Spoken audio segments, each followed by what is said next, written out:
ओम नमो भगवते वासुदेवाय। ओम नारायणाय। शेष शारदा विनय करी गोविंद पद सिरधार। यह पंचम अस्कंध की कथा कहूँ विस्तार। अगली कथा भरत जी का हरिण का तनु त्याग कर एक ब्राह्मण के यहाँ जन्म लेना। सुखदेव जी ने कहा, हे राजन, भरत जी हरिण का जन्म पाकर वन में रहने लगे, परंतु हरि भजन के प्रताप से वह अपने पूर्व जन्म का वृतांत जानते थे। इसलिए अपनी अज्ञानता समझकर मन में कहते थे कि मैंने हरिचरणों का ध्यान छोड़कर जैसी प्रीति उस बच्चे से की वैसी अपनी स्त्री व पुत्र से कभी नहीं की थी। उसके मोह में फंसकर ऐसा नष्ट हुआ कि मनुष्य से हरिण का तन पाया। भरत जी पिछले बात सोचकर किसी हरिण आदि से प्रीति नहीं करते थे। कहते थे कि ना मालूम इनकी संगति करने से फिर मेरी क्या गति होगी। यह समझकर वह किसी जीव को दुख नहीं देते थे और ना हरी घास खाते थे। जो फल व पत्ता सूख कर गिर पड़ता था उसे खाकर हरिण के तन में भी परमेश्वर का ध्यान व स्मरण करते थे। इतनी कथा सुनाकर सुखदेव जी बोले, हे राजन, सुखदेव जी बोले, हे राजा, मृत्यु के से मनुष्य को प्रति क्षण डरना चाहिए। ना जाने किस समय मृत्यु आ जाए। एक हरिण के बच्चे से मोह करने में ऐसी महात्मा की यह गति हुई, फिर दूसरे की क्या गिनती है। जो कोई परमेश्वर का ध्यान छोड़कर माया रूपी जाल में फंसेगा उसकी ऐसी ही गति होगी। भरत उस तन में दिन रात इसी बात का सोच करते थे कि जल्दी मेरा यह शरीर छूटे तो मनुष्य तनु पाकर परमेश्वर का भजन करूं। यह एक रोज नदी पार उतर रहे थे, वह रूखे पत्ते का खाने से निर्बल तो थे ही, इसलिए नागते समय पुलहाश्रम नदी में गिर पड़े और डूब कर मर गए। फिर अर्थवर्ण वेद पढ़ने वाले एक ब्राह्मण के पुत्र हुए, उनका नाम भरत रखा गया। जब सयाने हुए तब पूर्व जन्म का वृतांत याद करके संसारी मोह में ना फंसे और फिर दिन रात परमेश्वर में ध्यान लगाए रहे। अपने पिता के डांटने पर भी पढ़ने में जी नहीं लगाया। उस ब्राह्मण ने अंत समय में दूसरे बेटों से कहा, हे पुत्रों, मैंने बहुत चाहा कि तुम्हारा भाई भरत कुछ पढ़े, पर उसमें चित्त नहीं लगाया। इस कारण मूर्ख रहा। तुम लोग मेरे अंत समय में बात मानकर ऐसा उद्योग करना कि जिसमें वह पढ़ कर चतुर हो जावे। जब वह ब्राह्मण यह कहकर मर गया तब उसके बेटों ने भरत को पढ़ने के लिए बहुत उपाय किए, पर उसने नहीं पढ़ा। जड़ भरत रूप बनकर ऐसा चलन पकड़ा कि कोई खिला दे तो खाबे, पिला दे तो पीबे, नहीं तो कुछ सोच ना करके दिन रात्रि परमेश्वर के ध्यान में मग्न रहे। भरत के भाइयों ने यह हाल देखकर उससे अपना मन मोटा कर लिया, पर भोजन उनको दे दिया करते थे। जब उन्होंने देखा कि यह घर गृहस्थी का कोई काम नहीं करता, वृथा खाता है, तब उसे अपना खेत अगोरने के लिए बैठा कर कहा कि तुम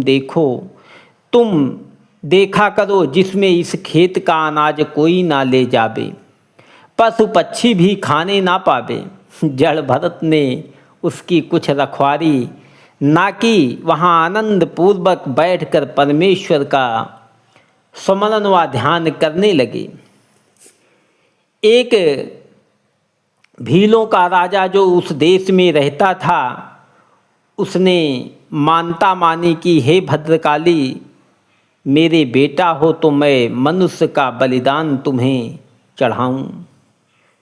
जब भद्रकाली की कृपा से उसके पुत्र उत्पन्न हुआ, तब उसने एक बालक को बलिदान देने के लिए मोल लेकर उसका पालन किया, किंतु वह बालक अपने बलिदान दिए जाने का हाल सुनकर भाग गया। तब राजा अपने नौकरों से बोला कि कुछ रुपया लेकर एक मनुष्य बलिदान देने के लिए ढूंढ लाओ। वह लोग खोजते हुए रात्रि के समय उस खेत पर पहुँचे। उन्होंने वहाँ जड़ भरत को हिष्ट पुष्ट देखकर बलिदान देने के लिए पकड़ लिया और गले में रस्सी बांधकर राजा के मंदिर में ले गए। वहाँ राजा जड़ भरत को देखकर बड़े हर्ष से बोला कि तुम ऐसा अच्छा मनुष्य बलिदान देने के लिए लाए हो कि जो अपने मरने का कुछ डर नहीं रखता, आनंद मूर्ति दिखलाई देता है। भद्रकाली इसका बलिदान लेकर बहुत प्रसन्न होंगी। राजा के पुत्र पुरोहित व ब्राह्मण महामूर्ख थे। वेद व शास्त्र का हाल नहीं जानते थे कि यह मनुष्य का बलिदान देना चाहिए या नहीं। इस बात का विचार ना करके जड़ भरत का छौर कराकर व उबटन लगाकर स्नान कराया और बलिदान देने के लिए उसको नया कपड़ा गहना पहनाया। इत्र व चंदन शरीर में मलकर बहुत अच्छा भोजन कराया। उस समय जड़ भरत ने प्रसन्न होकर मन में कहा कि जब से मेरे माता पिता मरे हैं तब से मुझे किसी ने ऐसा पदार्थ नहीं खिलाया था। आज बहुत अच्छे व्यंजन ये लोग प्रीति से खिलाते हैं। जब भोजन कराने के उपरांत जड़ भरत के गले में उत्तम फूलों का हार पहनाकर भद्रकाली के सामने खड़ा किया, तब ब्राह्मणों ने राजा के हाथ में नंगी तलवार देखकर कहा, मारो। जैसे राजा ने खड़ग मारने को हाथ उठाया, वैसे ही जड़ भरत ने यह विचार कर अपना सिर उसके आगे झुका दिया कि पूरी वह मिठाई खाते समय मैं अपना मुंह फैलाया था, अब तलवार खाने के समय गर्दन सामने से हटाना उचित नहीं है। भद्रकाली ने उसको सिर झुकाते देखकर विचारा कि ये सब ब्राह्मण ऐसा ज्ञान नहीं रखते कि राजा को बलिदान देने से मना करे और इस भक्त ब्राह्मण को दुख न दे। यदि मैं इसकी रक्षा नहीं करती तो मुझे पाप होगा, क्योंकि कोई मनुष्य अपने सामने किसी को बिना अपराध दुख देवे तो उसकी रक्षा करनी चाहिए, नहीं तो देखने वालों को पाप लगता है। ऐसा विचार कर भद्रकाली ने बड़ा क्रोध किया और खड़ग व खप्पड़ हाथ में लिए हुए चिल्लाकर ऐसा डपटा कि वह शब्द सुनते ही राजा अपने पुरोहित समेत बहिरा होकर मूर्छित हो गया और तलवार गिर पड़ी। भद्रकाली ने उसी खड़ग से राजा और पुरोहित का सिर काट लिया। दोनों का सिर गेंद के समान उछाल कर इस इच्छा से नाचने लगी कि जिसमें जड़ भरत प्रसन्न होकर मुझे कृपा व दया दृष्टि से देखें तो मेरा भला हो, इनके दुखी होने से मेरा कल्याण ना होगा। जब भद्रकाली नृत्य करने पर भी वही उसी तरह माथा झुकाए खड़े रहे, तब भद्रकाली ने स्तुति करके उनसे कहा, हे ब्रह्मादेव, आप कृपा करके मेरा अपराध क्षमा करें, क्योंकि जब किसी का भक्त व सेवक दूसरे का अपराध करता है तो उसके मालिक का नाम धरा जाता है।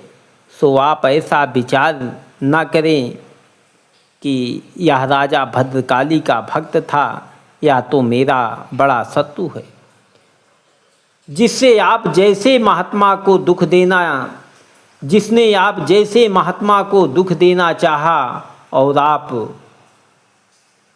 और राज व धन के मद में अंधा होकर तुम्हें नहीं पहचाना। जड़ भरत ने यह वचन सुनते ही मुस्कुराकर कहा कि आत्मा का कभी नाश नहीं होता, इसलिए अपना सिर कटने से मैं नहीं डरता, पर तेरा भक्त इस पाप के बदले नरक भोग करेगा, इस बात का सोच मुझे है। जड़ भरत ऐसा कहकर वहाँ से चले आए। इतनी कथा सुनाकर सुखदेव जी बोले, हे राजन, तुम निश्चित करके जानो कि जो मनुष्य अपना मन परमेश्वर में लगाए रहता है उसे कोई दुख नहीं दे सकता। राजा रघुगण का जड़ भरत को पकड़कर अपने सुखपाल में लगाना। ओम नमो भगवते वासुदेवाय। ओम नारायणाय नमः।